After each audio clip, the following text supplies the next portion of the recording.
বিশ্বকাপ বা বিভিন্ন কাপ খেলাগুলো হয়, আন্তর্জাতিক পর্যায়ে বিভিন্ন খেলাধুলাগুলো হয়, কোথায় কোন দেশ খেলছে আর এক শ্রেণীর পাগল বসে থেকে ঘন্টার পর ঘন্টা সময় নষ্ট করছে। আস্ত পাগল ছাড়া কিছু নাই। আপনি নিজেকে পণ্ডিত মনে করেন? কিসের আপনার পাণ্ডিত্য? কিসের আপনি শিক্ষিত? কিসের আপনি জ্ঞানী? যারা খেলছে তারা লাভবান হচ্ছে। কিভাবে? অর্থনৈতিক ভাবে। যারা খেলছে তারা লাভবান হচ্ছে কিভাবে? শারীরিক ব্যায়ামের মাধ্যমে। আর আপনি কি হচ্ছেন? আপনার কি হয়েছে? আপনি কোন লাভবান হয়েছেন? ফজরের সালাত আদায় করার টাইম হয় না আপনার, আর রাত 3টায় উঠে খেলা দেখার টাইম পান, দিয়ে নিজেকে বুদ্ধিমান মনে করেন। আপনার চেয়ে পাগল যদি থাকে কোন মুসলিমের পক্ষে, তাহলে আপনি প্রমাণ করেন। আমি প্রমাণ করবো আপনি পাগল। যদি আপনি মুসলমানের বাচ্চা হন, আপনি হিন্দু, খ্রিস্টান, বৌদ্ধ, চাকমা হলে আপনার সাথে আমার আলোচনা নেই। হাজারবার আপনি খেলা দেখেন,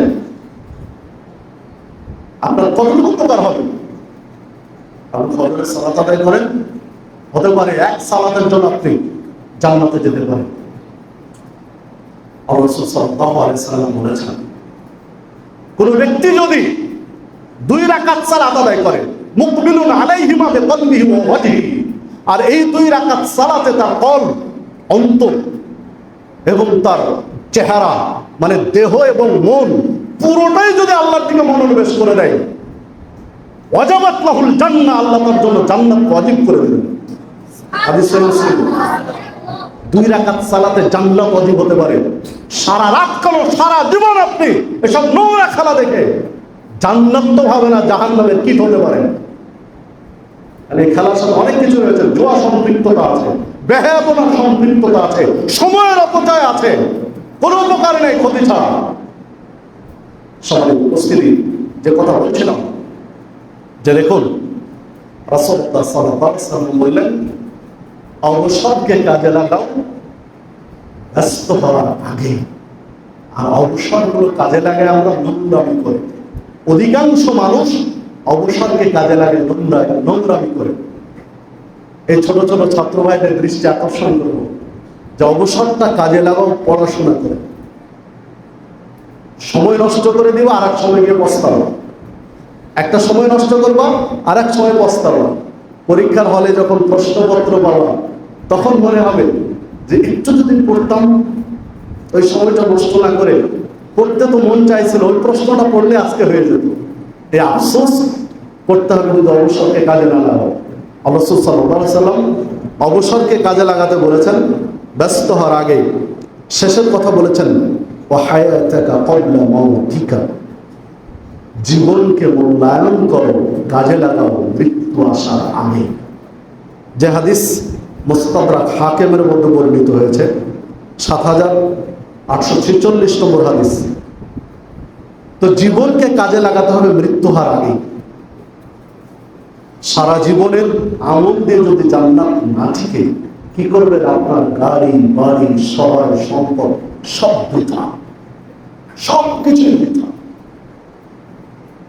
রাসূলুল্লাহ সাল্লাল্লাহু আলাইহি ওয়াসাল্লাম বলেছেন, লা তাসুলু কদাম ইবনে আদম হাত্তা ইউসআলা আন খামস।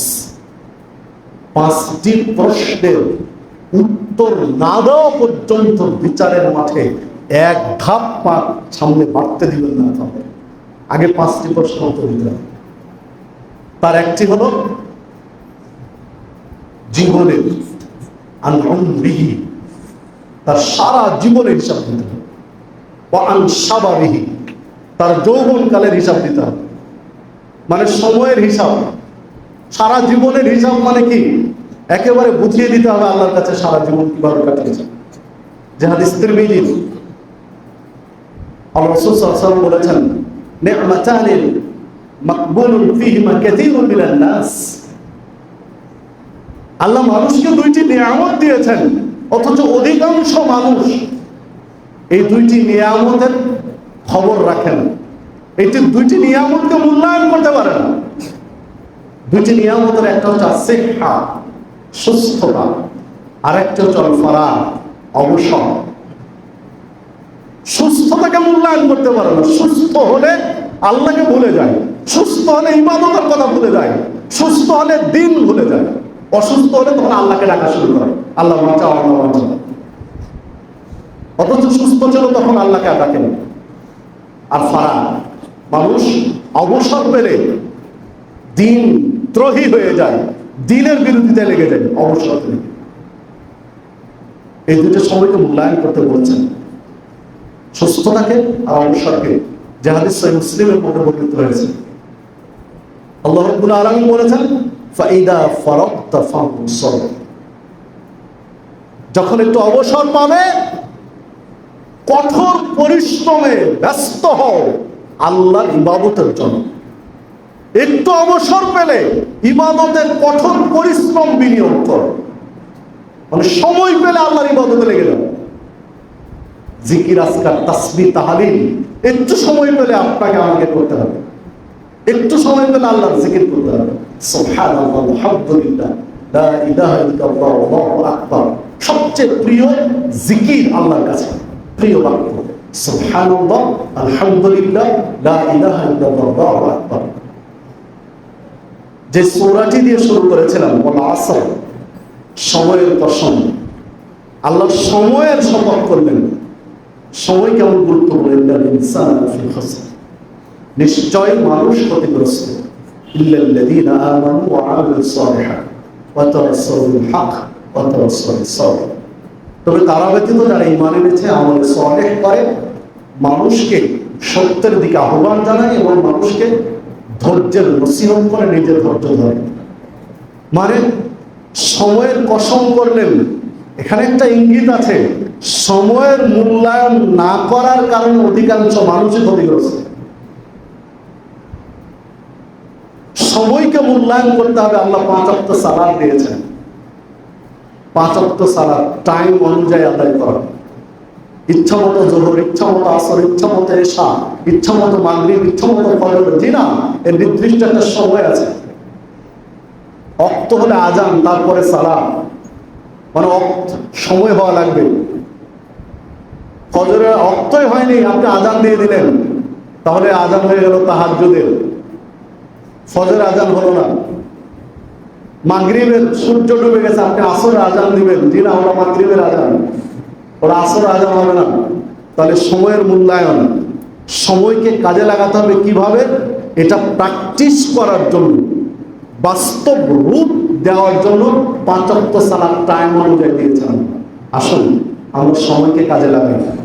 ছাত্ররা ছাত্রদের অনুযায়ী সময়কে কাজে লাগায়, ওস্তাদের দিক থেকে সময়কে কাজে লাগায়, একজন কৃষক কৃষকের সময় অনুযায়ী সময়কে কাজে লাগায়, ব্যবসায়ীর সময় অনুযায়ী কাজে লাগায়। ইবাদত করি, স্ব কাজে নিজে আত্মনিয়োগ করি। আল্লাহ রাব্বুল আলামিন আমাদের সকলকে সঠিক বুঝ দান করুন। আল্লাহ রাব্বুল আলামিন আমাদেরকে কোরআন এবং সুন্নাহর আলোকে জীবন গড়ার তৌফিক দান করুন। আল্লাহ রাব্বুল আলামিন আমাদেরকে কোরআন এবং সুন্নাহ অনুযায়ী নিজ জীবন, ব্যক্তি জীবন, পারিবারিক জীবন, সামাজিক জীবন, রাষ্ট্রীয় জীবন, আন্তর্জাতিক জীবন ঢেলে সাজানোর তৌফিক দান করুন। সময়কে মূল্যায়ন করার মতো মূল মানসিকতা দান করুন, জীবন গঠনের তৌফিক দান করুন। প্রসঙ্গতই বলে রাখি, দেখুন ইরানের প্রেসিডেন্ট মারা গেছেন আজ থেকে প্রায় 4 মাস আগে। আগামী 9 তারিখ বৃহস্পতিবার 9 জুলাই তার দাফন কার্য, মানে প্রায় 4.25 মাস পরে দাফন হবে। ধর্ম পাগলকে বুঝাবেন, তারা ধর্ম বুঝাচ্ছে মানুষকে। এক শ্রেণীর বাংলাদেশের ইসলাম প্রতিষ্ঠাকারীরা মনে করছে যে ইরানি বিপ্লব হচ্ছে ইসলামের বিপ্লব। এসব ব্যক্তিকে কি দিয়ে বুঝাবেন ধর্মকে? হাওয়ায় লাড্ডু, যে ইচ্ছা মতো চালাবেন, যেখানে ইসলামের নির্দেশনা যে যত দ্রুত সম্ভব দাফন কার্য সম্পূর্ণ করতে হবে, আর সেখানে আপনি মাসের পর মাস লিখে দিবেন নানান কৌশলে। হ্যাঁ, হতে পারে যুদ্ধ বিধ্বস্তের কারণ 2 দিন, 4 দিন, 5 দিন, 1 সপ্তাহ, এমার্জেন্সি কারণ, যুদ্ধ বিধ্বস্ত, বোম্বিং হচ্ছে, হতে পারে তখন চোরাই ভাবে অল্প মানুষকে জানাজাতে দাফন হবে। এটা শোডাউনের জিনিস নয়, সত্যব্যাপী মিলিয়ে প্রচার করে, বিশ্বব্যাপী প্রচার করে সকলকে হাজির করে আপনাকে জানাজা করতে হবে, ঠিক না? বাংলাদেশের মুসলিমরাও গিয়েছে। আরে মুসলিমদেরকে, বাংলাদেশের সুন্নি মুসলিমদেরকে মুসলমান মনে করো। পড়ে দেখেন রাফিজি শিয়াদের, আয়াতুল্লাহ খমেনির লেখা বই পড়ে দেখেন, সুন্নি মুসলিমদেরকে তারা মুসলিমই মনে করে না। আর আপনি যাচ্ছেন তার জানাজা করতে, যে আপনি দিন কায়েম করবেন, ধর্ম বুঝাবেন, কি দিয়ে বোঝাবেন এদেরকে? যারা আবু বকর, ওমর, উসমান, তালহা, জুবায়ের, আয়েশা সিদ্দিকা রাদিয়াল্লাহু আনহা, এনাদেরকে মুসলিম মনে করেন, এদেরকে কাফের মনে করেন।